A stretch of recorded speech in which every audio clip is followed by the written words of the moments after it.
তো বুদ্ধ যখন ব্যবহৃত পর্বতে গুহায় তিনি অবস্থান করতেন, একদিন তিনি পিণ্ডচারণ শেষ করে যখন গুহার মধ্যে প্রবেশ করবে তখন একটা স্মিত হাস্য দিলেন। স্মিত হাসির কারণে আমরা যেটাকে একটা মুচকি হাসির মতন বলি, হাসি দিয়ে বুদ্ধের দাঁত থেকে জুতি বের হয়, এরকম একটা স্মিত হাস্য দিলেন। আনন্দাস্তবীর দোয়াজিটা বিছিয়ে দিলেন, বুদ্ধ সেখানে বসলেন। আনন্দ করজোড়ে তথাগত বুদ্ধকে বন্দনা নিবেদন করে বললেন, তথাগত বুদ্ধ অহেতুক তো তিনি স্মিত হাস্য প্রদান করে না, অবশ্যই কোন একটি কারণ আছে। আপনি মহা করুণা করে বলুন আপনি কেন স্মিত হাস্য প্রদান করেছেন। আমরা তথাগত বুদ্ধকে মহাকারণিক বলি। কেন বলি? কারণ করুণা তো হচ্ছে কি দয়া। তো বুদ্ধের মহাকরুণা, মহা শব্দটা কেন যোগ হয়েছে?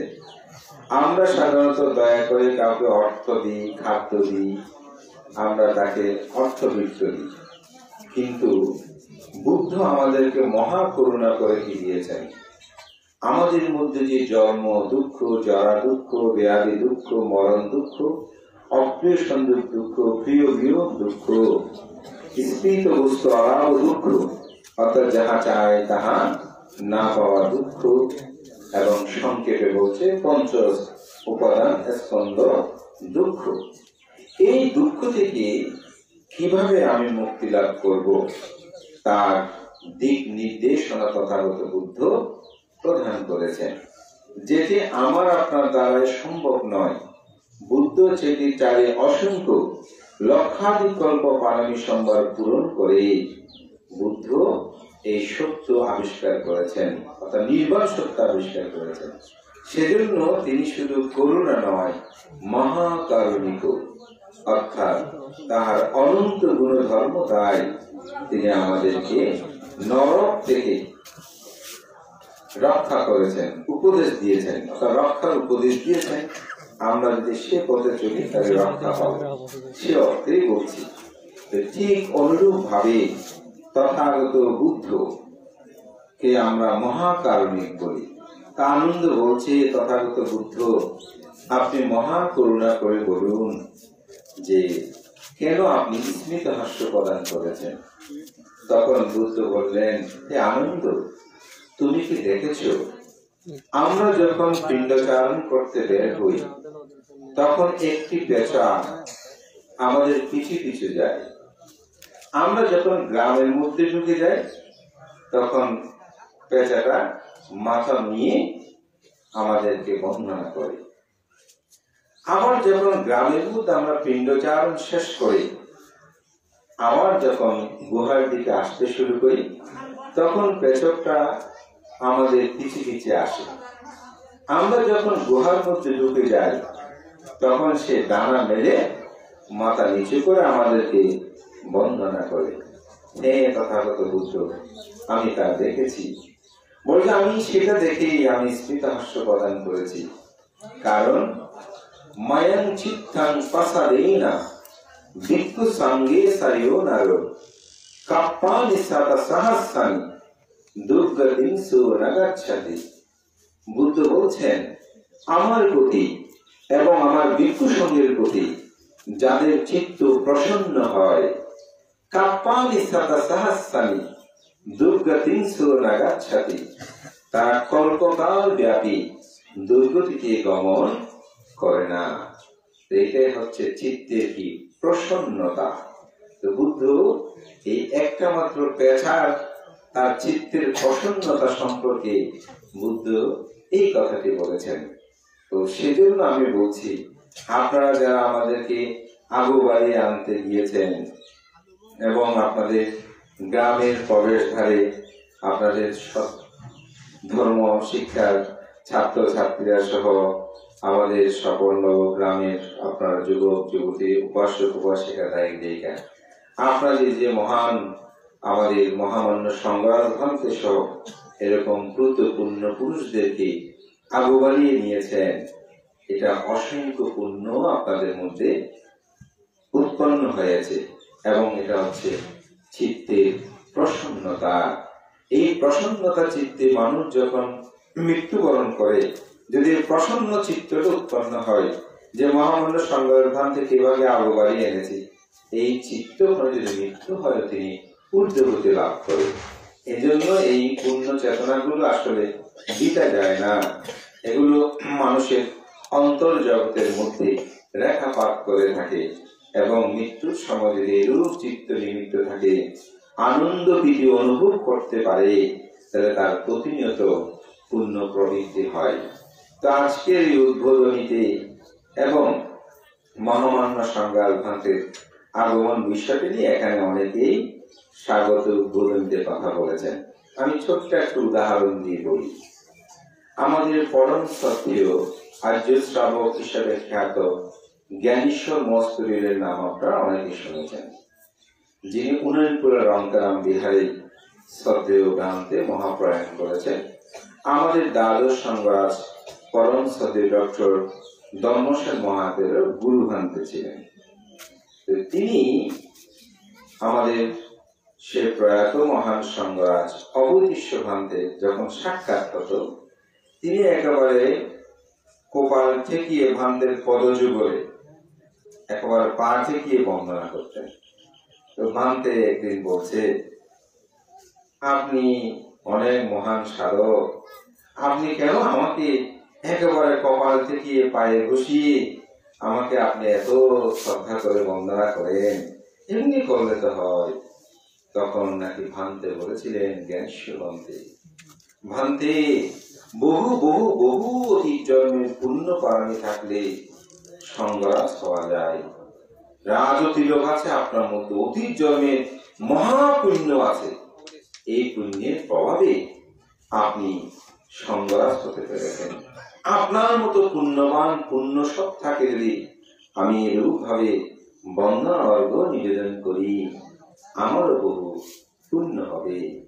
আসলে প্রকৃত অর্থে একজন মহান সংগ্রামের সাক্ষাৎ পাওয়াটা এটা অনেক কঠিন।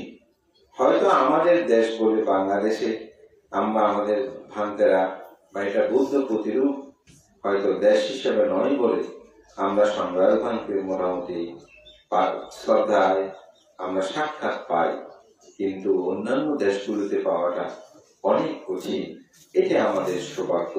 তো যাই হোক, এই অর্থে বলছি আপনাদের সৌভাগ্য মহামান্য আজকে সংগ্রাম ভান্তে উপসংগ্রাম ভান্তে এখন উপস্থিত হয়ে আমি মনে করি এই অনুষ্ঠানকে বিপুলতা প্রদান করেছেন। ধর্মপ্রাণ প্রিয় উপাসক উপাসিকা বিন্দু, ভগবান তথাগত বুদ্ধত্ব লাভের পর তার ৭ম বৎসরে তিনি কপিলবস্তু নগরে এসেছিলেন এবং যশোদা তার পুত্রকে পিতৃ পরিচয়টা কিভাবে দিয়েছেন, আজকে সেই নরসিংহ গাথাটি পাঠ এবং অনুবাদের মাধ্যমে আমাদের সকলকে সেই বিষয়টা উপস্থাপনা করেছেন। আমার খুব ভালো লাগছিল যে তারা এত সুন্দর করে আবৃত্তি করেছে, বঙ্গ অনুবাদ করেছে এবং বিষয়টা এখানে উপস্থাপনা করেছে। তো আমি সেখান থেকে আমার দেশনাটা একটু শুরু করছি। রাজা শুদ্ধোদন তিনি যেহেতু ১৬টি জনপদের মধ্যে কাপিলবস্তু ছিল একটা মাত্র জনপদ, সেই জনপদের তিনি অধীশ্বর। তার পুত্র যখন অভিনিষ্ক্রমণ করেন, গৃহত্যাগ করেন, তখন থেকে তিনি আসলে মূলত পুত্র সুখে কাতর ছিলেন। তো যখন তিনি কালদেবীর মাধ্যমে সেই পুত্রকে কপিলবস্তু নগরে আনয়নের ব্যবস্থা তিনি করেছিলেন এবং তিনি এসেছেন, তখন সাক্ষ্যগণ তারা কিন্তু খুব জাতি অভিমানী, একটু আমরা যেটাকে অহংকার বলি, এটা আমাদের বড়ুয়াদের কেউ যখন সাক্ষ্য হিসেবে পরিচয় দেয়, আমাদের মধ্যে এরকম একটা মান অহংকার খুব কাজ করে আসল বলবো না আমরা খুব ধর্মপ্রেমী, আমরা শত শতাব্দী কাল ধরে ধর্মকে ধারণ করে রেখেছি। এবং পৃথিবীতে আপনি এখন দেখেন যে দেশে যাচ্ছে বড়ুয়ারা একটা মোটামুটি 15, 20, 50, 100 পরিবার হলে একটা বিহার প্রতিষ্ঠার জন্য কিন্তু প্রচেষ্টা করছে। আমি যখন আসাম গিয়েছিলাম, এই আসামের মধ্যে ভারতে, সেখানে দেখলাম 10-12 ঘর মানুষ তারও একটা বিহার নির্মাণ করেছে। বিজ্ঞ নাই, কিন্তু অর্থাৎ আমি এটাই বলতে চাচ্ছি আমাদের মধ্যে কিন্তু একটা ধর্মপ্রেম আছে, আমরা ধর্মটাকে যেভাবে হোক ধারণ করে আছি। একদিন এক চাকমা ছেলে আমাকে খুব সুন্দর একটা কথা বলেছে, আমি তার সঙ্গে অনেকবার বলেছি। বলেছে, ভান্তে আপনাদের সাথে এখানে অন্য যারা কমিউনিটি আছে, নাম বলেছে আমি বলছি না, ওদের সাথে ভাষার মিল আছে, তাদের সাথে পোশাকের মিল আছে, খাওয়া দাওয়ার মিল আছে, চেহারার মিল আছে, এবং তাদের সাথে একেবারে পিছনে বাড়ির পিছনে সামনে চারিদিকে তাদের বসবাস, তাদের সাথে উৎসব পার্বণ, সেগুলোতে তাদের সাথে আপনাদের মিল আছে। এত মিল থাকা সত্ত্বেও আপনারা কিভাবে ধর্মটাকে আলাদাভাবে গ্রহণ করে আছেন, এটা ভাবতে আমি চিন্তা করলে খুব অবাক হয়ে যায়। আমি তার কথাটাই অনেক ভেবেছি, আসলে যে সত্য এটাই আমি বলবো, আমাদের মধ্যে একটা ধর্মপ্রেম আছে।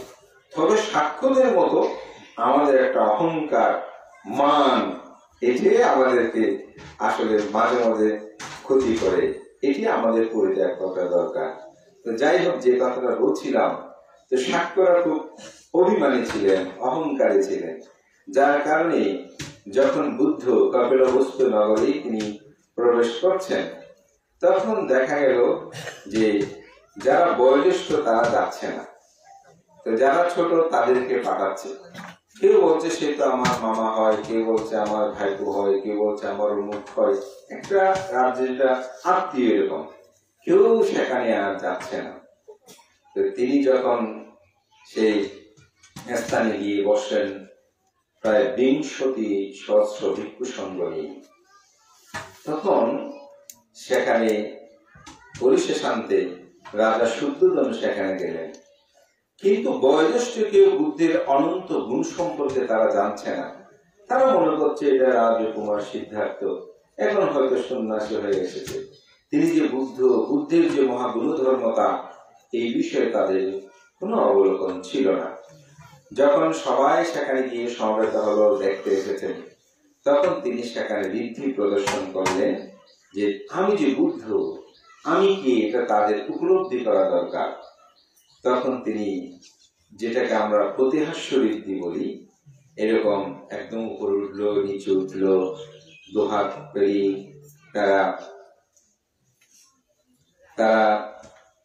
তাদেরকে দেখা, অনেকের সাক্ষ্যদের যারা সেখানে বয়োজ্যেষ্ঠ তাদের মস্তকের উপর উঠে গেছে, স্বাভাবিকভাবে তখন শ্রদ্ধা উৎপন্ন হয়েছে।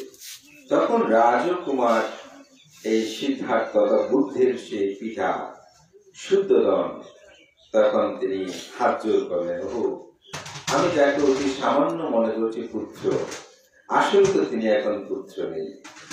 তখন তিনি বললেন, আপনি যেদিন জন্মগ্রহণ করেছিলেন, ঋষি কালদেবল যখন আপনাকে কোলে নিয়েছিল, আপনার পদযুগল যখন আপনিতে আপনার মস্তক স্পর্শ করেছে, সেদিন আমি একবার আপনাকে বন্দনা করেছিলাম। এটা হচ্ছে আমার প্রথম বন্দনা। আপনি যেদিন হলকস্য উৎসবে সেই নিগ্রোধ বৃক্ষের নিচে আপনি যখন ধ্যানস্থ হয়েছিলেন, তখন সূর্যের প্রভাবের ছায়া যখন নিয়ম অনুসারে পূর্ব দিকে যায়, কিন্তু আপনার শরীরের ছায়া সেদিন যায়নি। সেই দৃশ্যপট দেখে আমি সেদিন পুত্র হলেও আমি দ্বিতীয়বার আপনাকে বন্দনা করেছিলাম। আজকে আপনার এই মহা গুণ মহিমা দেখে আমি তৃতীয়বার আবার বন্দনা করছি।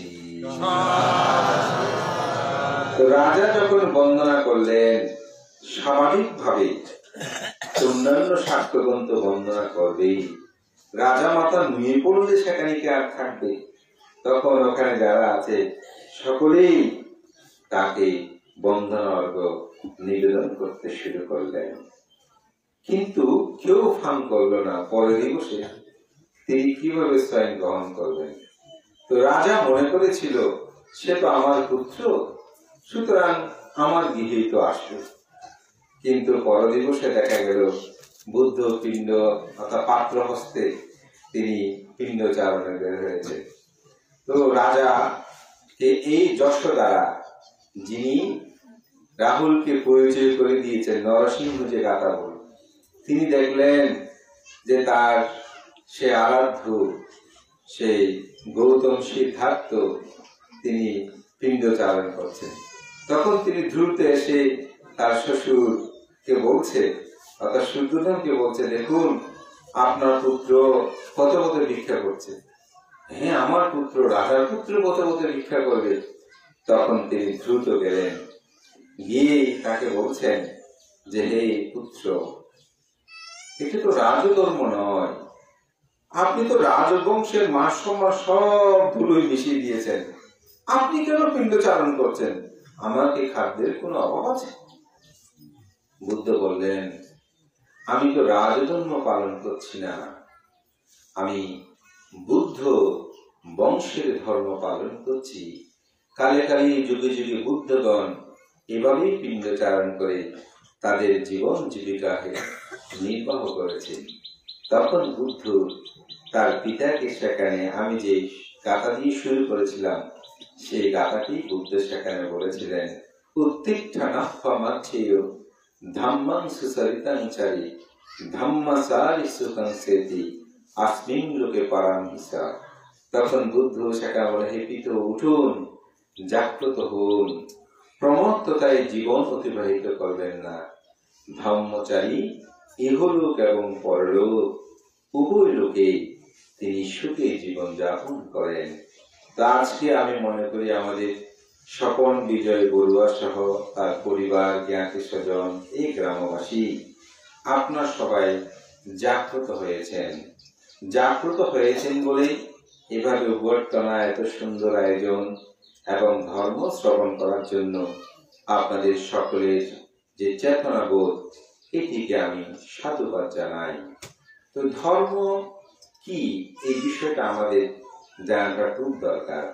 আমরা অনেকে মনে করি বুদ্ধের সামনে গিয়ে বুদ্ধকে বন্দনা করলে, বুদ্ধকে পূজা দিলে, বুদ্ধের কাছে আমি এটা সেটা চাইলে আমি পেয়ে যাব। কঠিন চিবর দানে গিয়ে আমি যদি চিবর দান করি, নর থেকে অর্থাৎ পুরুষ থেকে নারী থেকে পুরুষ হলাম, আমার ভোগ সম্পদ লাভ হবে, এই ধরনের চিন্তা চেতনায় আমাদের মধ্যে অনেক মানুষ পুণ্য কর্ম করে। তবে সেটা পুণ্য হবে না সেটা আমি বলবো না, অবশ্যই পুণ্য হবে। তবে বুদ্ধ ধর্ম দর্শনের যে গভীর বিষয়টা আছে সেটি প্রাপ্ত হতে হলে আপনাকে আচরণ করতে হবে। কি আচরণ করবেন? বুদ্ধ ধর্ম দর্শনে আমরা যে ধর্ম দর্শনটা, এটাকে বলা হয় ৮৪,০০০ ধর্ম স্কন্ধ। তার মধ্যে ৮২,০০০ ধর্ম স্কন্ধ হচ্ছে তথাগত বুদ্ধ ভাষিত, ২,০০০ হচ্ছে তার শ্রাবক সঙ্গ, তার সারিপুত্র, মোক্ষলায়ন, অপরাপর আনন্দ তাদের ভাষিত। সেটিকে ৩টি ভাগে ভাগ করা হয়েছে, আপনারা জানেন, সূত্র পিটক, বিনয় পিটক এবং অভিধর্ম পিটক। স্কন্ধ কাহাকে বলে? স্কন্ধ কাহাকে বলে? পানাতি পাতা বেরামানি শিক্ষাপাদান সমাধানী, যে শব্দ বা বাক্য একটি মাত্র ভাবত্ব প্রকাশ করে তাকে বলা হয় স্কন্ধ। প্রাণী হত্যা থেকে বিরত থাকা শিক্ষাপদ গ্রহণ করছে, এটা হচ্ছে কি একটা স্কন্ধ। আপনারা তো অনেক শোনেন স্কন্ধ স্কন্ধ, তো আমরা আসলে অনেকেই হয়তো জানেন স্কন্ধ কি আসলে। এটা হচ্ছে একটা স্কন্ধ। আবার চিত্ত একটা স্কন্ধ, চৈতসিক একটা স্কন্ধ, রূপ একটা স্কন্ধ, নির্বাণ একটা স্কন্ধ, বেদনা, সংজ্ঞা, সংস্কার, এগুলো এক একটা স্কন্ধের জন্য বলে যে শব্দ এবং যে বাক্য একটি ভাবত্ব প্রকাশ করে তাকে বলা হয় স্কন্ধ। এরকম 84,000 ধর্ম স্কন্ধ। এই 84,000 ধর্ম স্কন্ধকে যদি আপনি সংক্ষিপ্ত করেন তবে হবে 37 প্রকার বুদ্ধি প্রক্রিয়া ধর্ম। 37 প্রকার বুদ্ধি প্রক্রিয়া ধর্ম কি? 4 স্মৃতিপ্রস্থান, 4 সম্মুখ উপাদান, 4 ঋদ্ধিপাদ, পঞ্চবল, পঞ্চ ইন্দ্রিয় এবং সপ্ত বুদ্ধঙ্গ এবং আর্যষ্টাঙ্গিক মার্গ। এটিকে বলা হয় 37 প্রকার বুদ্ধি প্রক্রিয়া ধর্ম। এই 37 প্রকার বুদ্ধি প্রক্রিয়া ধর্মের সংক্ষিপ্ত সার হচ্ছে কি? আর্যষ্টাঙ্গিক মার্গ। আর্যষ্টাঙ্গিক মার্গ কি? সম্যক দৃষ্টি, সম্যক সংকল্প, সম্যক বাক্য, সম্যক কর্মান্তর, সম্যক আজীব, সম্যক ব্যায়াম, সম্যক স্মৃতি, সম্যক সমাধি। এটার সংক্ষিপ্ত সার হচ্ছে কি? চতুরার্য সত্য। চতুরার্য সত্য কি? দুঃখ এড়ানা, দুঃখ সমুদয় এড়ানা, দুঃখ নিরোধা এড়ানা, দুঃখ নিরোধাগামিনী পাটিপাদায় আনা। দুঃখ কি? দুঃখের কারণ, দুঃখ নিরোধ, দুঃখ নিরোধের উপায়। তো দুঃখ কি এটি আমরা জানি তো, কিন্তু জানলেও আমাদের কি হয় না, উপলব্ধি হয় না। দুঃখ জানি, মনে করি এটা স্বাভাবিক। স্বাভাবিক ভাবতে গিয়ে এটা গভীরে যায় না। তো স্বাভাবিক ভাবলে কি হয়, যেমন বুকে ব্যথা করছে, তো বুকে ব্যথা করলে বোধহয় একটু গ্যাস্ট্রিক হতে পারে, তো গিয়ে ওষুধ একটা খেলাম, তাও দেখে একটু ভালো লাগছে। 2-4 দিন পরে আবার ব্যথা, আবার গেলাম, কিন্তু বড় কোনো ডাক্তারের কাছে যাচ্ছে না। কিছুদিন পর ব্যথাটা এমন হলো এটা আর সারানো যাচ্ছে না। যখন ডাক্তারের কাছে নিয়ে গেল, ডাক্তার বলছে আপনার হার্ট তো অবস্থা খুব খারাপ, এই মুহূর্তে যদি 14 জনের ঋণ না লাগান তাহলে আপনি মারা যাবেন। তাহলে কি করেছেন, তো এটা স্বাভাবিক, একটু হয় এরকম চিন্তা করতে করতে আপনার অবস্থা খারাপ হয়ে গেল। ঠিক আমরা আমাদের জীবনে কিছু দুঃখ এগুলো এরকম হয়, জড়াত হব, বুড়াতে হব, মুক্ত হব, মরে যাবো, এটা স্বাভাবিক, এরকম চিন্তা করি। কিন্তু আমি যে জন্মান্তর এরকম জন্ম নেব, মৃত্যুবরণ করব, এই দুঃখগুলো আমরা সহজ উপলব্ধি করতে পারি না। সেজন্য দুঃখ যে আছে জগৎ, এটা অনেক মানুষ সহজে বুঝে না। আমার ধর্ম দেশনা যারা শুনে মোটামুটি প্রায় সময় আমি দুঃখ নিয়ে একটা উদাহরণ দিই। আজকে যার কথা দিয়ে শুরু করেছেন জ্ঞানেশ্বর বান্তে, তো ওনার কাছে একটা লোক, উনি মোটামুটি বইপত্র পড়ে শিক্ষিত মানুষ, গিয়ে বান্তেকে বলছে, বান্তে আমি দুঃখটা কি বুঝি না, আপনি একটু বান্তে দুঃখটা একটু ব্যাখ্যা দেন না। বান্তে একেবারে বকা দিয়ে উঠল, বলে এত বইপত্র পড়েন, সব জায়গায় এত কথাবার্তা বলেন, আপনি দুঃখ কি বুঝেন না, যান না আমার সামনে থেকে বের হয়ে যান। তো বান্তে ওনাকে চলে যেতে বললো। উনি একেবারে হাওয়া হয়ে গেল, এত বড় পুণ্যবান সত্তার কাছে আসলাম, এখন উনি আমাকে এইসব কি বললো, মনটা খারাপ করে বিহার থেকে চলে যাচ্ছে।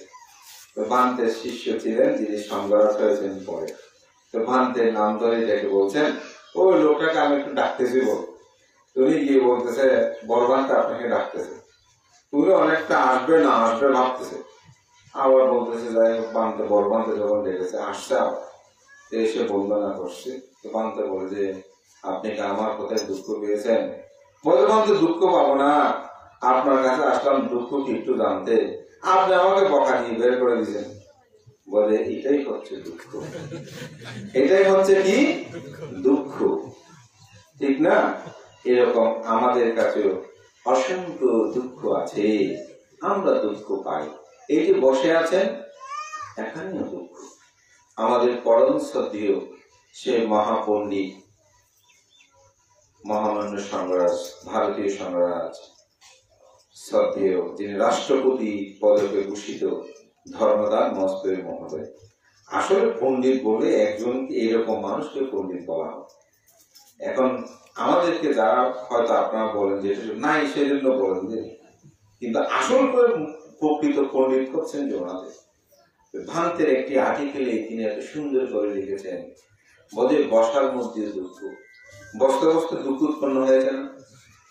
মনে করছেন একটু হাঁটলে বোধহয় ভালো লাগবে, দেখে কিছুক্ষণ হাঁটা শুরু করেন, তো হাঁটতে হাঁটতে আর ভালো লাগে না, সেখানেও কি দুঃখ, হাঁটতেও তাহলে কি আছে?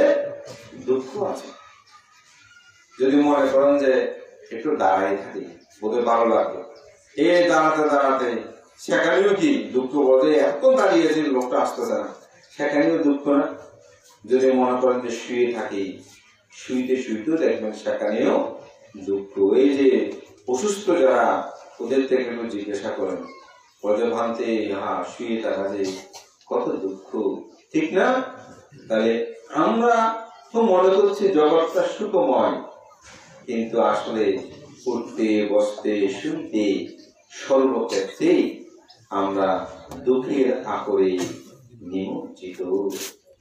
তো বুদ্ধ বলছেন এইটা হচ্ছে কি দুঃখ। এই দুঃখের কারণ কি? এই দুঃখের কারণ হচ্ছে অবিদ্যা, তৃষ্ণা, এগুলোই আমাদের অজ্ঞানতা, এটি আমাদেরকে দুঃখ প্রদান করে। এই দুঃখ নিরূপ, অবিদ্যা নিরূপ হলে দুঃখ নিরূপ হবে। তো দুঃখ নিরূপের উপায় সেটাই হচ্ছে আর্যাষ্টাঙ্গিক মার্গ, যেটা যে সংক্ষিপ্ত সার বলেছে চতুরার্য সত্যই হবে। এই চতুরার্য সত্যের সংক্ষিপ্ত সার, সেটাকে বলা হচ্ছে শীল সমাধি প্রজ্ঞা। এই শীল সমাধি প্রজ্ঞাই হচ্ছে আসলে বৌদ্ধ ধর্মের মূল ভিত্তি। তবে এটাকে বিশ্লেষণ করলে সেখানে কঠিন চিবুর দান, অস্ত্র পরিষ্কার দান, সঙ্গ দান, এই সমস্ত কর্মগুলো নিহিত থাকে। কিন্তু আপনি যদি সেগুলোকে শুধু ধর্ম মনে করে বসে থাকেন, অর্থাৎ আপনি ক্লাস 5 পাস করেন কথার কথা, এরপরে যদি আর লেখাপড়া নাই বলে মনে করেন, তাহলে তো আপনার পক্ষে গবেষক হওয়া, পিএইচডি লাভ করা সেটা সম্ভব নয়। আপনারা যে পুণ্য কর্মগুলো করেন এগুলো ধর্ম নয়, আমি সেটা বলবো না, তবে এটার মধ্যে থেকে গেলে হবে না। আপনাকে প্রকৃত শিক্ষাটা অর্জন করতে হলে তার গভীরে যেতে হবে, এবং সেটা আমার পক্ষে, সংবাদমাধ্যমের পক্ষে, বুদ্ধের পক্ষে, কার পক্ষে আপনাদেরকে হাতে ধরে সেখানে নিয়ে যাওয়া সম্ভব নয়। আপনাকে সেটা আচরণ করতে হবে, প্রতিপালন করতে হবে। বুদ্ধের একজন অন্যতম সেবক ছিলেন আনন্দ, আপনার নাম শুনেছেন। তো আনন্দ বুদ্ধের কিরূপ সেবা করেছেন আপনারা শুনলে অবাক হবেন। আমাদের যে ছেলে মেয়েরা আছে, তোমাদের এটা খুব শোনা দরকার। আনন্দ বুদ্ধের এমন ভাবে সেবা করতেন যে 25টি বছর আনন্দ সেবা করেছে। বুদ্ধ যে গন্ধ কুটিরের মধ্যে থাকতেন, সারা রাত্রি প্রদীপ হাতে সেই গন্ধ কুটিরের চারিদিকে তিনি সংক্রমণ করতেন। কথিত আছে 25টি বছর তিনি কখনো নিদ্রা যাপন করেন। এখন হয়তো অনেকে প্রশ্ন করতে পারে, ভান্তে 25 বছর কি একটা মানুষ না ঘুমিয়ে থাকতে পারে? আমি তাদেরকে বলবো, যারা ধ্যান করেছেন, বেশি না 10 দিনের 2-1টা যারা ধ্যান কোর্স করেছেন, আপনারা দেখবেন প্রথম 2-1 দিন পরে আপনাদের ঘুম কতক্ষণ হয়, বেশিক্ষণ আর ঘুমাতে হয় না। কিন্তু 10 দিন ভাবনার পর যখন সেই মানুষটা ভাবনা শেষ করে বের হয়, তার মুখমণ্ডলটা একটু দেখবেন, মনে হচ্ছে যেন একটু জুতি বের হচ্ছে। শরীরের কোনো ক্ষতি আসলে দৃশ্য হয় না, কারণ ধ্যানের মধ্যেই আসলে সেই বিশ্রামের যে প্রয়োজন সেটা সেখানে চলে যায়। তো যার কারণে আনন্দ এভাবে তিনি অর্থাৎ চতুর্দিকে তিনি সংক্রমণ করতেন। ভগবান তথাগত যখন পরিনির্বাণের জন্য আয়ু সংস্কার করলেন, তখন আনন্দ ছিল মাত্র শ্রোতাপত্তি লাভ। আনন্দের করণীয় কর্তব্য কিন্তু তখনও শেষ হয় নাই। এই বিষয়ে আমি একটু বলতে চাই। আমাদের অনেক মানুষ মনে করে, ভান্তে আমি এরকম দান করেছি, আমি এরকম ভাবে ছেলে মেয়েরা ডাক্তার ইঞ্জিনিয়ার হয়েছে, আমি শহরে বাড়ি করেছি, গ্রামে বাড়ি করেছি, অনেক বড় সঙ্গদান করেছি, এরকম অনুষ্ঠান করেছি, আমি ভান্তে ভালো চাকরি করেছি, ভালো ব্যবসা করেছি, আমার টাকা পয়সার কোনো অভাব নাই, মানতে আমার সকল করণীয় কর্তব্য শেষ হয়ে গেছে। এরকম আপনারা অনেকে বলেন। আমাদেরকে অনেক সময় আপনারা বলেন যে মানতে আপনি, আপনার এরকম পরিচিতি আছে, আপনাকে সবাই চিনে, আপনি ভালো ধর্ম দেশনা করেন, আপনি সম্পাদক ছিলেন, আপনি অমুক, আপনার কথা শুনলে সবাই শ্রদ্ধা করে, আপনার জীবন মানতে সার্থক, আপনার জীবন এরকম আমাদেরকে অনেকে বলেন। আসলে আপনাদের জীবনও করণীয় কর্তব্য শেষ হয়নি, আমার জীবনও সার্থক হয় নাই। মানতে কি বলেন, এত সম্মান করি আমরা আপনাকে, এত শ্রদ্ধা করি, আপনি কি বলছেন সার্থক হয় না, আপনি আরো কি চান? আসলে আমার চাওয়াটা আপনাদের মধ্যে নয়, আমার চাওয়াটা আমার মধ্যে। কি চাওয়া? যতক্ষণ আমি চারি অপায়ে দ্বার বন্ধ করতে পারি নাই, ততক্ষণ আমার জীবন সার্থক হয় নাই। আপনারাও যতক্ষণ চারি অপায়ের দ্বার বন্ধ করেন নাই, ততক্ষণ আপনাদের করণীয় কর্তব্য শেষ হয় নাই। কারণ বুদ্ধ বলছেন, একটি লাঠি উপরে নিক্ষেপ করলে সেই লাঠির কোন অংশটা মাটিতে আগে পড়বে কেউ যেমন বলতে পারে না। যিনি চারি অপায়ের দ্বার বন্ধ করতে পারে, স্বতঃপূর্তির ফল লাভ করতে পারে নাই, সে মানুষ মৃত্যুর পরে কোথায় যাবে, ওই লাঠির মতন কোন অংশটা আগে পড়বে যেমন কেউ বলতে পারে না, মানুষ তো কোথায় যাবে সেটা বলতে পারে না। সেজন্য আপনাদের করণীয় কর্তব্য শেষ হয় নাই। গৃহী জীবনের কর্তব্য শেষ হয়েছে, সংসার ধর্মের কর্তব্য শেষ হয়েছে, কিন্তু জীবনের করণীয় কর্তব্য সেদিনই শেষ হবে। কোন দিন? শ্রোতাপত্তি হলে না, স্থগিতগামী হলে না, অনাগামী হলে না, অরহৎ হলে জীবনের করণীয় কর্তব্য শেষ হবে। তো আনন্দ তো করণীয় কর্তব্য শেষ হয়নি। তো আনন্দ খুব চিন্তিত হয়ে পড়লেন, বুদ্ধ তো চলে যাচ্ছে। তো বুদ্ধ সেখানেই বলেছে, আমি গাথাটা ভাষণ করছি, তুমি কিচ্ছাম আতাপ্পাম আখ্যাতারা তথাগতা পানিপন্ন পামুক্ষান্তি পাটিপন্ন পামুক্ষান্তি যাইনু মারা বন্ধনা। এই আনন্দ তথাগত শুধুমাত্র পথ প্রদর্শক, তোমাদেরকে সবকিছু করতে হবে, অর্থাৎ আমাদেরকে আমাদের কর্তব্যগুলো সুসম্পন্ন করতে হবে।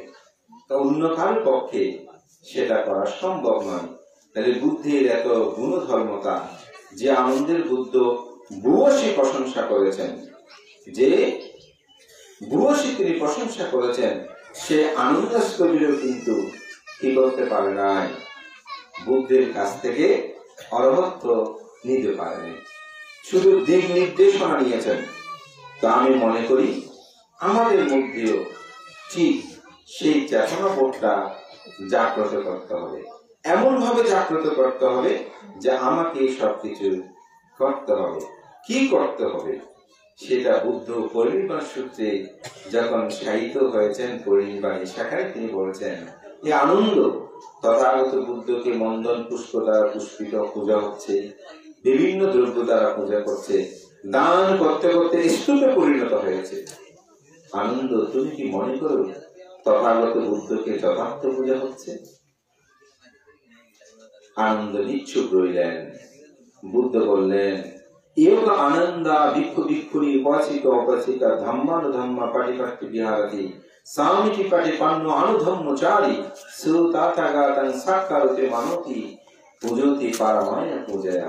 হে আনন্দ, যে ভিক্ষু ভিক্ষুনি, যে উপাসক উপাসিকা বুদ্ধের ধর্ম যথাযথভাবে প্রতিপালন করে আচরণ করে, তিনি তথাগত বুদ্ধকে যথার্থ পূজা করে, সম্মান করে, গৌরব করে, প্রতিষ্ঠান করে, পরম পূজায় পূজা করে।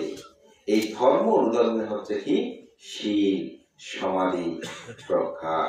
এই শীল, সমাধি, প্রজ্ঞার আচরণ যদি হয়, তাহলে জীবনের পূর্ণতা সাধন হবে। এবং আমরা যে জন্ম দুঃখ, জরা দুঃখ, ব্যাধি দুঃখ, মরণ দুঃখ বলছি, এই দুঃখ থেকে মুক্তি লাভের জন্য এটাই একমাত্র পথ। এই জন্য বুদ্ধ বলছেন, এক ভিক্ষা বেমাক্ষ সাত্থানাং বিশুদ্ধিয়া, সত্যদের বিশুদ্ধির জন্য একমাত্র পথ হচ্ছে এই আর্যষ্টাঙ্গিক মার্গ বা শীল সমাধি প্রজ্ঞা। তো বুদ্ধের এই ধর্ম দর্শনটাকে যদি আমরা অনুধাবন করি, তাহলে দুঃখ সত্যটাকে জানতে হবে। এই দুঃখ সত্য যতদিন আপনি জানবেন না, ধর্ম করার জন্য আমাকে বারবার ডাকতে হবে। এই সুখ থাকো, কথা বলবেন না, এই কথাটা আমাদেরকে বলতে হবে। কেন বলতে হবে? কারণ ধর্মের যে প্রয়োজন, নিজের যে দুঃখ, এটি জানে না। যিনি জানেন তাকে পুণ্য করতে বলতে হবে না। তিনি বলে ভান্তে একটু কোথায় বানতে একটু দান করতে পারে, একটু বলবেন আমার বানতে একটু দান করার ইচ্ছা আছে, বানতে কোথায় ভাবনা হচ্ছে একটু বলুন, একটু ভাবনা করুন।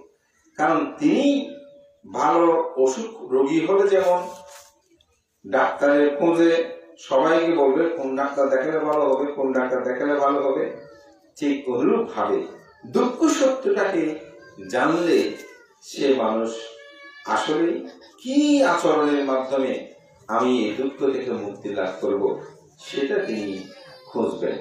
যেমন ভগবান তথাগত বুদ্ধ তার সিদ্ধার্থ জীবনের কথা যদি আমরা ভাবি, তাহলে উপলব্ধি করতে পারবেন। তিনি রাজকুমার ছিলেন। তিনি যখন বের হয়েছেন নগর পরিভ্রমণে, তখন তিনি জরাগ্রস্ত ব্যক্তি দেখলেন। এই জরাগ্রস্ত ব্যক্তি দেখে তিনি ভেবেছেন, ও আমিও কি এরকম হব। ব্যাধিগ্রস্ত ব্যক্তি দেখলে, অত রোগী, ও আমি এরকম হব। মৃত্যু ভিতরে কাহা, আমাকে এরকম মৃত্যুবরণ করতে হবে। এই বিষয়টা যখন যার অন্তর জগতের মধ্যে জাগ্রত হয়েছে, তখনই তিনি মুক্তির জন্য অনিষ্ক্রমণতা গৃহ ত্যাগ করেছেন। তাই আমাদের আসলে এই বিষয়টা আমরা উপলব্ধি করি না। দুঃখ আমাদের আছে, কিন্তু দুঃখটাকে আমরা ভাবি না। এই জন্য বুদ্ধের ধর্ম দর্শনে আসলে দুঃখ সত্য উপলব্ধি করতে হয়। আমাদের পরম শ্রদ্ধেয় প্রজ্ঞালোক মহোদয় মহোদয় তার একটি গ্রন্থ যোগনীতি, এই গ্রন্থের মধ্যে তিনি একটি খুব সুন্দর কথা বলেছেন যে মানুষের মধ্যে সংবেগ উৎপন্ন করতে হয়। সংবেগ মানে কি? যেমন আমাদের শ্রদ্ধেয় সাধারণ মহাদেব বনভান্তে, তিনি 29 বছর বয়সে 11 বছর একটা ছেলে মারা গিয়েছিল। এটা দেখে ভান্তের মধ্যে একটা সংবেগ উৎপন্ন, যা মানুষটা কেন মারা গেল, এই বাচ্চাটা কেন মারা গেল, এটা এমন হলো কেন, এরকম একটা সংবেগ মানুষের মধ্যে উৎপন্ন হতে হয়। এই সংবেগ যদি মানুষের মধ্যে উৎপন্ন না হয়, তাহলে তিনি কিন্তু কোনোদিন এই বুদ্ধের ধর্মটাকে উপলব্ধি করতে পারবে না। বুদ্ধের ধর্মটাকে উপলব্ধি করতে হবে, দুঃখ সত্যকে জানতে হবে, এবং এই দুঃখ সত্য যদি তিনি জানতে পারেন, তাহলে তিনি বুদ্ধের ধর্মটাকে আচরণ করবেন। তবে আচরণ করতে হলে কিভাবে আমরা মুক্তি লাভ করব, সেই সমাধির প্রজ্ঞা কি, আমি সেটাই একটু করে উপস্থাপনা করছি। যেমন সম্যক দৃষ্টি। সম্যক দৃষ্টি কি? দুঃখ আনা, দুঃখ সমুদয় আনা, দুঃখ নির্গয় আনা, দুঃখ নির্গয়গামী প্রতিপাদায় আনা, আয়ং দীক্ষাবে সাম্মাদিকটি। এটা দেখে আমি ইতিমধ্যে দিয়ে দিয়েছি, এটা আমার মনে হয় আর বলতে হবে না। যে জন্ম অর্থাৎ দুঃখ, দুঃখের কারণ, দুঃখ এটাকে জানা, এটাকে দুটি ভাবে জানা। একটা হচ্ছে অনুভেদ জ্ঞানে জানা, আর হচ্ছে প্রতিভেদ জ্ঞানে জানা। অনুভেদ জ্ঞানে কি? আমরা যেটা দেখছি, এই দুঃখগুলো দেখতেছি না, কিন্তু এটা একটা মানুষ মারা গেল, তখন আমাদের মধ্যে একটা সংবেগ উৎপন্ন, মানুষটা কেন মারা গেল, এটা হচ্ছে অনুভেদ জ্ঞানে যায়। কিন্তু কিছুক্ষণ পর আবার হাসতেছি, সেই দুঃখটা ভুলে গেছি, কারণ এটা প্রতিভেদ জ্ঞানে দেখিনি বলে।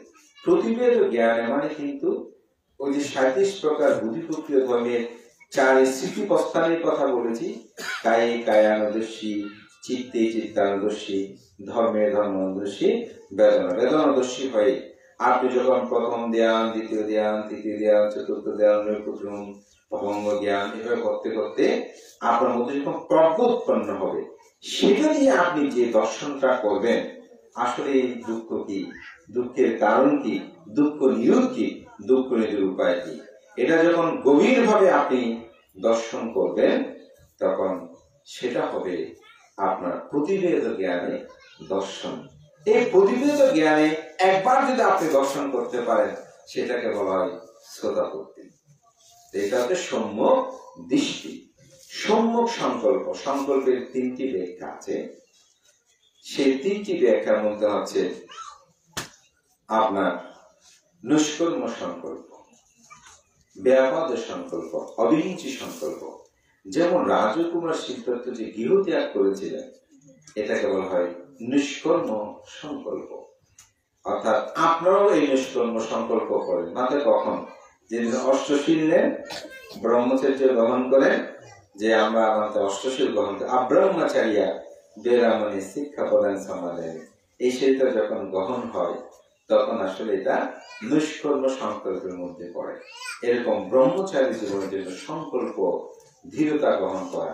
দেখা ব্রহ্মচারী বলতে শুধু স্বামী স্ত্রী ত্যাগের বিষয় নয়, এখানে চক্ষু, কর্ণ, নাসিকা, জিহ্বা, ত্বক অথবা রূপ, বেদনা, সংজ্ঞা, সংস্কার, বিজ্ঞান বা পঞ্চ বা ষড়ইন্দ্রিয়ের যে আকর্ষণ, সুখ বেদনা, দুঃখ বেদনা, উপেক্ষা বেদনা, এগুলো যে উৎপত্তি, এগুলোকে স্মৃতি সহকারে জানা, এগুলোকে পরিত্যাগ করা, সেটাই হচ্ছে আসলে সম্যক সংকল্প বা নিষ্কর্ম সংকল্প। অবিহিঞ্চ সংকল্প মানে হিংসা না করা, কারো প্রতি হিংসা বিদ্বেষ না হওয়া। ব্যাপার মানে হিংসা, সেগুলো না করা। যেমন সাধক যখন সাধনায় বসে ব্যথা পাচ্ছে, এটাকে আপনি হিংসা করা যাবে না, এটাকে স্মৃতি সহকারে জানতে হবে। যদি এটাকে হিংসা করেন, তাহলে ওই যে সংকল্প, অহিংস সংকল্প, সেটা আর থাকবে না। এটা একটু গভীর বিষয়। এরকম সেরকম থাকে, কাউকে আপনি হিংসা করবেন না। লোকীয় ভাবে যদি কারণ উন্নতি, শ্রীবৃদ্ধি, যেমন স্বপন বিজয়বাবু এই অনুষ্ঠান করেছে, আপনারা কি সাধুবাদ দিয়ে গ্রহণ করতে পেরেছেন? যদি পারেন তাহলে পূর্ণ হবে। আর যদি কিরকম কি হিংসা করার সময় এই হিংসা করে পরিত্যাগ করা, এগুলো থেকে দূরে থাকা। সম্যক সংকল্প, এরকম সংকল্প আমি এরকম করবো না। সম্যক বাক্য, আপনি মিথ্যা কথা, ভেদের কথা, কর্কট কথা, সম্প্রলাপ, এগুলো থেকে দূরে থাকা, এগুলো না করা। আবার যদি সাধনায় বলেন, যেটা যেরকম ভাবে জানছি সেটা সেরকম ভাবে স্মৃতি করে জানা, এটা হচ্ছে সম্যক বাক্য। সম্যক কর্মান্তর, প্রাণী হত্যা, চুরি, ব্যভিচারী, এগুলো থেকে যেন দূরে থাকা, সুরামদ, নেশাদ্রব্য সেবন না করা, এরকম ভাবে তার জীবন জীবিকাকে নির্বাহ করা, এগুলো থেকে দূরে থাকা সম্যক কর্ম। সম্যক আজীব, আমরা মিথ্যা ভাবে যেন জীবিকা না করি। ওখানে পঞ্চ বাণিজ্যের কথা আছে, লোকীয় ভাবে, যে সেটা হচ্ছে মাংস বাণিজ্য, বীজ বাণিজ্য, অস্ত্র বাণিজ্য, নেশাদ্রব্য, বাণিজ্য, এগুলো থেকে দূরে থাকা। এবং ভিক্ষু জীবনীয় সম্মুখ আজীবের একটা ব্যাখ্যা আছে, সেটা হচ্ছে কি মিথ্যা অবলম্বন না করা। এই যে অনেকে বলছে আমি এরকম ঋদ্ধি জানি, আমি অমুক জানি, সমুক জানি, এগুলো নিয়ে মানুষের লাভ সংস্কারের জন্য পাগল হয়ে যাওয়া, আমি এরকম করতে পারি, এগুলো হচ্ছে মিথ্যা জীবিকা। সাধক নয়, নিজেকে সাধক, আমি অমুক, আমি আমাকে দান করলে এরকম হয়, এরকম ভাবে যখন আপনি চাইবেন, এটা সম্যক জীবিকা হবে না। এই সম্যক জীবিকা হচ্ছে এগুলো পরিত্যাগ করে প্রকৃত সত্যপদে নিজের জীবন জীবনকে নির্বাহ করা। এবং সম্যক ব্যায়াম, সম্যক ব্যায়াম কি? সম্যক ব্যায়াম হচ্ছে উৎপন্ন, অনুৎপন্ন কুশল, অনুৎপত্তির চেষ্টা। আপনার মধ্যে পাপ উৎপন্ন হয়, যেন পাপ উৎপন্ন না হয়, সেরকম ভাবে আপনি প্রতিনিয়ত চেষ্টা করেন। উৎপন্ন অকুশল, অনুৎপত্তির চেষ্টা। আপনার মধ্যে একটা অকুশল উৎপন্ন হয়েছে, খারাপ কাজ, অপরকে মারবো, এটা মনে মনে আমার মধ্যে উৎপন্ন হয়েছে, আপনি সেটা পরিত্যাগ করবেন, তখন হবে এটা সম্যক ব্যায়াম। না, আমি এটা অনেক সময় এরকম হয় না, অনেক সময় এরকম হয়ে থাকে। উৎপন্ন অনুৎপন্ন কুশল, উৎপত্তির চেষ্টা। আমার দান ধর্ম করতে ইচ্ছে করে না, কিন্তু না আমি দান ধর্ম করবো, এরকম একটা চেতন উৎপন্ন করা। উৎপন্ন কুশল, প্রবৃত্তির চেষ্টা, আমি দান পুণ্য করা, চেতন উৎপন্ন, আরো দান কর্ম করবো। যেমন আপনারা এসেছেন, এরকম একটা সভা, যেরকম যত পুণ্য হবে আমি সেখানে যাব। স্বপন বাবু দান করছেন, না আমি প্রতি বছর করছি, এটা আমি অবশ্যই করবো, আরো বেশি করব, এই ধরনের চেতনা।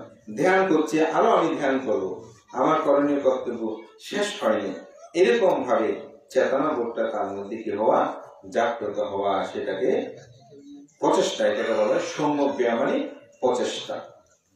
এবং সম্যক স্মৃতি, সম্যক স্মৃতি 37 প্রকারের, এখানে একটু আমি ইঙ্গিত করেছি। কায়ী কায়ানুদর্শী, চিত্তে চিত্তানুদর্শী, ধর্মে ধর্মানুদর্শী, বেদনা বেদনানুদর্শী। এই দেহটাকে একটু কায়ানুদর্শীটা বলি, এই দেহটাকে একটু দেখেন। এটা নিয়ে আমরা কত সুন্দর কত কিছু বলি, কিন্তু এই দেহ যে অসুচি, দুর্গন্ধময়, এখানে 32 প্রকার অসুচি পদার্থে পরিপূর্ণ। একটু যখন অবলোকন করে দেখবেন তখন মনে হবে অসুচি আপনি। হ্যাঁ, এই দেহটা পুরো অসুচি, দুর্গন্ধময়। এই যে শ্রমণ হয়, শ্রমণ হওয়ার সময় মাথায় একটা ফুল দিয়ে একটা, আমরা মন্ত্র বলি, আপনার মন্ত্র, এটা আসলে মূলত এটা হচ্ছে কায়ানুস্মৃতি, অর্থাৎ কেশা লোমা নাকা ধান্তা তাসু, এটা বলি না, আমাদের এই কেশ, লোম, ত্বক, নাক, জিহ্বা দিয়ে যাবে, এগুলো সব কি অসুচি।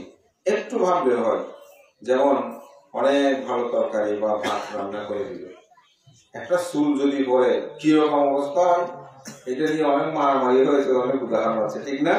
বাড়ির মধ্যে সময় এখন চুল কেন পড়তে, সারাদিন কষ্ট করে রান্না করতে হঠাৎ পড়েছে, এটা নিয়ে। কিন্তু এই চুল নিয়ে আমরা লক্ষ লক্ষ টাকা খরচ করছি না, হাজার হাজার টাকা খরচ করে মানুষ। হ্যাঁ, কিন্তু এই চুলটা যখন একটা ভাতের মধ্যে পড়ে, একটা তরকারির মধ্যে, খাদ্যের মধ্যে পড়ে, আমরা কেমন হয়ে যায়, এই অসুচিটা কেমন একটু চিন্তা করে দেখুন। এটা কায়ানুদর্শী। চিত্তের মধ্যে কত কি উৎপন্ন হয়, সৎকায় দৃষ্টি, বিচিকিৎসা, শিরব্রত, পরামর্শ, কামরাগ, উপরাগ, ব্যাপাদ, এরকম উৎপন্ন হয়। এগুলোই চিত্তে ধর্ম দর্শন দিয়ে এগুলোকে দর্শন করা। এগুলোকে যখন আপনি দেখবেন, উপলব্ধি করবেন, বা এগুলো দেখে কি হবে, যেমন একটা ছোট্ট উদাহরণ দিয়ে, আমার সামনে একটা ফুল দিয়েছেন, ফুলটা কত সুন্দর না? এটা দেখে নিতে ইচ্ছে হচ্ছে না? কিন্তু আগামীকাল সকাল হলে ফুলটা মলিন হয়ে যাবে। তাহলে এই ফুলের সত্যটা কি? এই ফুলের সত্যটা হচ্ছে এটি একটি সময় মলিন হবে, তার সুগন্ধি রহিত হবে, সুগন্ধি আর থাকবে। এই সত্যটা যদি আপনি জানেন, লাভ কি হবে? এই ফুলটা নেওয়ার জন্য আপনার আকর্ষণ সৃষ্টি হবে। এই ফুলটা তো কালকেই নষ্ট হয়ে যাবে, তো চিন্তা করা লাভ নেই। ঠিক অনুরূপ ভাবে অনেক ছেলে মেয়ে আছে, এই যে পিতা মাতার অবাধ্য হয়ে কোন নারীর প্রতি, পুরুষের প্রতি আকর্ষিত হয়ে ওই ফুলের মতো মনে করে তার পিছে আমরা দৌড়তে থাকি। কিন্তু সেই যখন মলিন হয়ে যায়, রূপ যখন মলিন হয়, তখন সে সত্যকে খুঁজে পায়। হ্যাঁ, আমি কার জন্য বুঝলাম। অনেকে আছে ধর্ম ত্যাগ করে, নিজের ধর্ম পর্যন্ত ত্যাগ। অনেক ছেলে মেয়ে এরকম আছে না, ওই রূপের প্রতি আসক্ত যুক্ত হয়ে তাকে প্রকৃতভাবে দর্শন করে না। প্রকৃতভাবে যদি দর্শন করে তাহলে এটা কোনোদিন হতো না।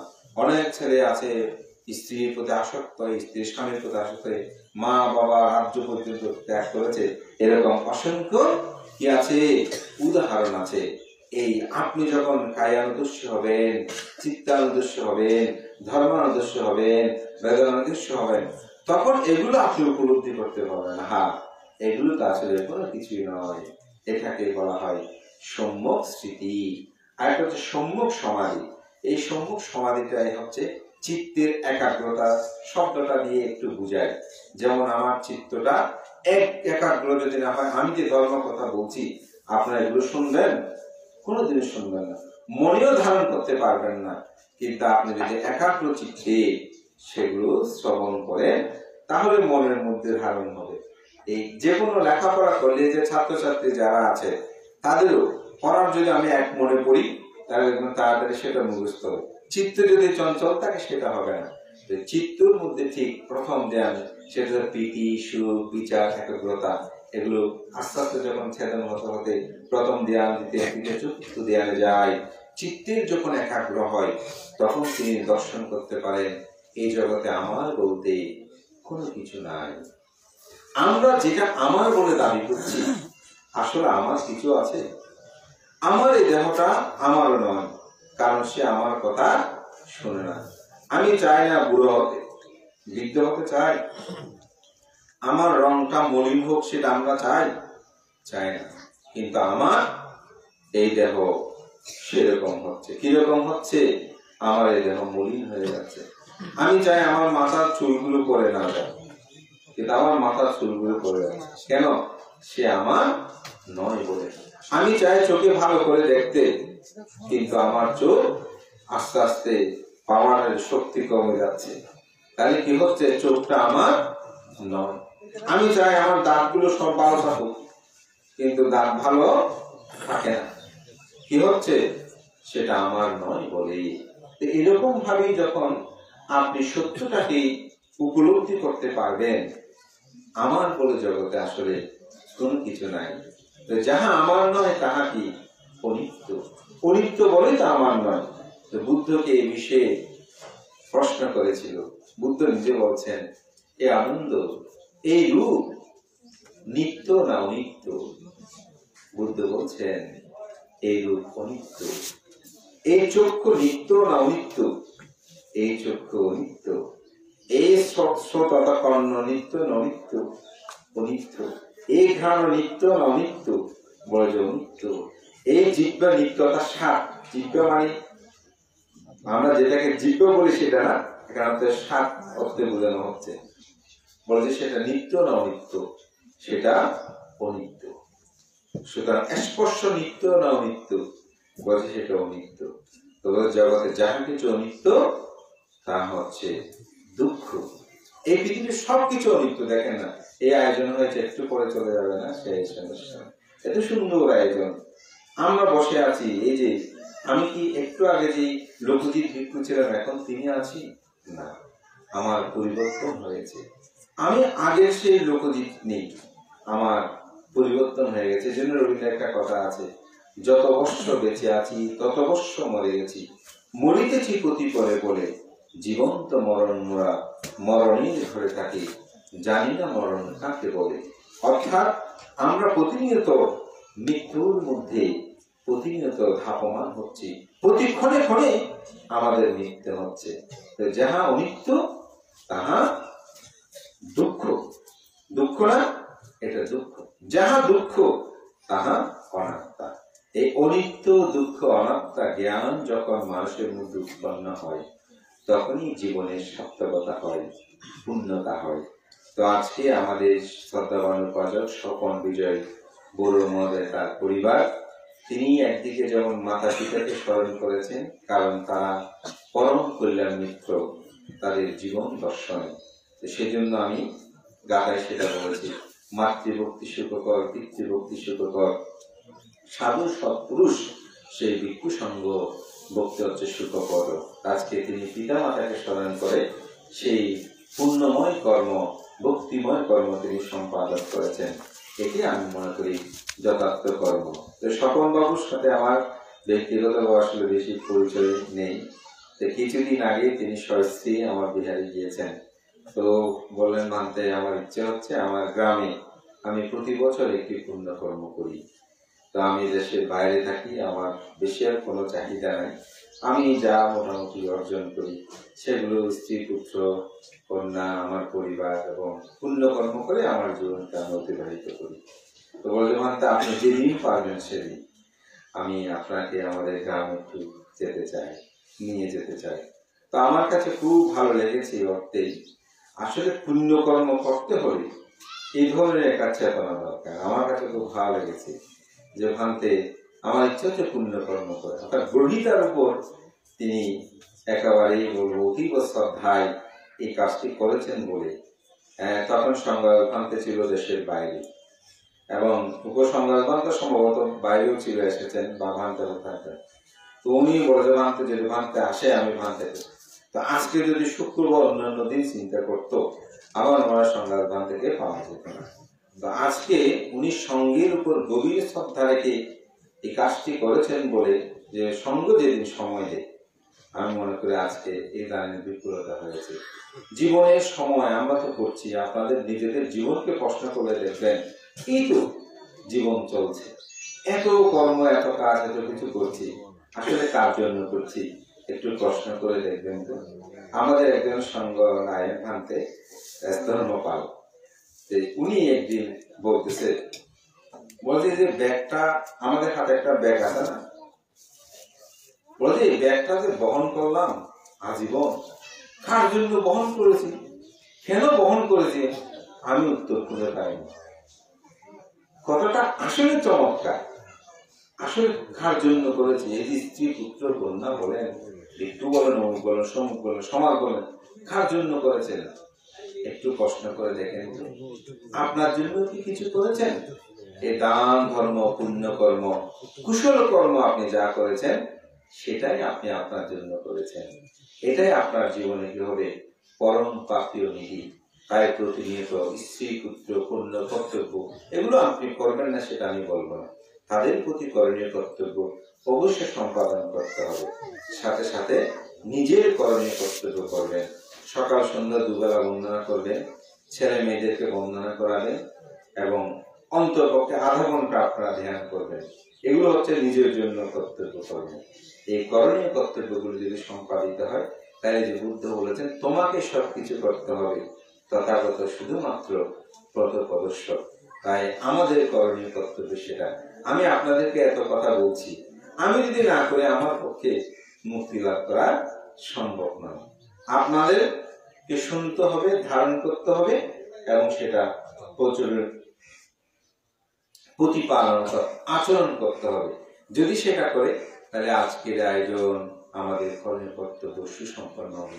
একটি কথা মনে রাখবেন, পৃথিবীতে যত ধর্ম আছে আমি দেখি যে সব ধর্মের ফলগুলো বলে মৃত্যুর পরে, স্বর্গ নরক এগুলো আপনি পাবেন। কিন্তু বুদ্ধ ধর্ম এমন একটি ধর্ম যে ধর্মের ফলটি আপনি ইহ জীবনে পাবেন। এই জন্য প্রখ্যাত গবেষক রিস ডেভিড তিনি বলেছিলেন পৃথিবীর অন্যান্য ধর্মের ফলগুলো পাওয়া যায় মৃত্যুর পরে, কিন্তু পৃথিবীতে এমন একটি ধর্ম যে ধর্মের ফলটা আপনি ইহ জীবনে লাভ করতে পারবেন। মানে কিরকম? যেমন আপনি যে শ্রোতাপত্তি বলে প্রতিষ্ঠিত হন, তাহলে সৎকায় দৃষ্টি, বিচিকিৎসা, শীলব্রত পরামর্শ, তিনটি সংযোজন আপনার কি হয়ে গেল?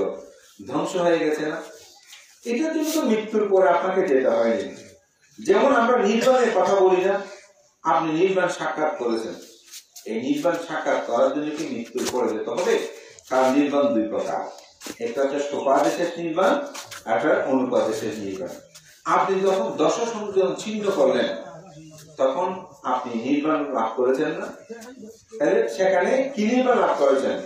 সোপাদেশের নির্বাণ লাভ করেছেন। কিন্তু যখন আপনার দেহটাও চলে যাবে তখন অনুপাদেশ, অনুমানিক আর কিছুই থাকলো না। তাইলে বুদ্ধির ধর্মটা আমরা এমন একটি ধর্ম লাভ করেছি যেটা ফলের জন্য কোন ঈশ্বর, গড, প্রভু কারোর উপর আপনাকে নির্ভরশীল হতে হবে না। আপনি নিজেই সেটা আবিষ্কার করতে পারবেন, আপনি নিজেই সেটা লাভ করতে পারবেন। সেই ধর্মের অনুসারে হয়ে আমরা কেন প্রতিপালন করব না? তাই আমি সবার কাছে আহ্বান থাকে আপনার যথাযথভাবে প্রতিপালন করুন। স্বপন বাবুর প্রতি আমি অত্যন্ত আশীর্বাদ কৃতজ্ঞতা জানাই। তিনি যে প্রতিবারই এরকম একটি ধর্মসভার আয়োজনের মাধ্যমে আমি মনে করি তিনি দশবিধ কুশল কর্মগুলো, পুণ্য কর্মগুলো সম্পাদিত, অভিধর্ম বলা আছে। তো দশবিধ কুশল কি? দান, শীল, ভাবনা, সেবা, সম্মান, পুণ্যদান, পুণ্য অনুমোদন, ধর্মদেশনার আয়োজন, দৃষ্টি ঋজু করা, এই 10টি হচ্ছে কুশল কর্ম। তো তিনি আজকে এখানে এই যে ধর্মদেশনার আয়োজন করেছেন, আপনাদেরকে ধর্মদান করছেন না, সুযোগ করে দিয়েছেন, এই কুশল কর্ম তিনি মহাপুণ্য লাভ করবেন। আপনারাও যারা এর সাথে সহযোগিতা এই কর্মগুলো সম্পাদন করেছেন আপনারাও সেটা লাভ করবেন। কারণ কৃত, কারিত, অনুমোদিত, প্রশংসিত যিনি করে তার পুণ্য হয়, যিনি করায় বলে না এটা করো করো খুব ভালো, তার পুণ্য হয়। যিনি করার মধ্যে অনুমোদন করে না করলে ভালো হবে, তার পুণ্য। যিনি সাধুত্ব নিবে না খুব ভালো অনুষ্ঠান হয়েছে, খুব ভালো অনুষ্ঠান হয়েছে, তার পুণ্য প্রবৃদ্ধি হয়, পুণ্য লাভ করে। আপনাদের মধ্যে সেই পুণ্য লাভ করুন এই আহ্বান জানিয়ে মহান সঙ্গের প্রতি বিনম্র চিত্তে শ্রদ্ধা ও বন্দনা নিবেদন করে আপনাদের সকলের উত্তর স্মৃতিতে কামনা করে পুণ্যদান করছি। আপনার সৌভাগ্যবান, আপনাদের বিহার একজন ভালো ভান্তে লাভ করেছে, আমার খুব প্রিয়জন শ্রদ্ধেয় ধর্মবংশ ভান্তে। তো তিনি যে ছেলে মেয়েদেরকে এইভাবে ধর্মীয় শিক্ষা উদ্বুদ্ধ করছেন, এটা খুব বেশি প্রয়োজন। আপনারা এটার প্রতি গুরুত্ব দেবেন। যারা কমিটি আছেন আমি তাদেরকে বলবো এটার প্রতি বেশি দৃষ্টি দেবেন এবং তাদেরকে ধর্মীয় শিক্ষা উদ্বুদ্ধ করবেন। আজকে তারা যেভাবে সুন্দর করে আমাদেরকে রিসিভ করলো, আমাদের এখানে সম্মাননা জানালো, তুলে দিল এবং ব্যক্তি বিশেষ আপনারা এই ফুল ক্রেস্ট গুলো দেওয়া আছে ওদেরকে যে দিয়েছেন, আমি মনে করি ওরা পিছনে যাবে না, সামনে আগে পিছনে দেখবে, এগুলো আমাদের খুব দরকার। তো আজকের অনুষ্ঠানটা দেখতে দেখতে আমি ভাবছিলাম যে স্বপন বাবু এত সুন্দর করে আয়োজনটা করে পরিপূর্ণতা সাধনে আমাদের সুপ্রিত আয়োজন দিয়েছেন, এবং একটি পরিসর যে আসলে সুন্দর করে অনুষ্ঠান করা যায় এটার দৃষ্টান্ত তিনি রাখলেন। তার প্রতি আবারও তার পরিবারের অত্যন্ত স্মৃতি কামনা করে আপনাদের সকলের মঙ্গল কামনা আমার নাতি দীর্ঘ ধর্মকথা এখানে শেষ করছি। জগতের সকল প্রাণী সুখী হোক।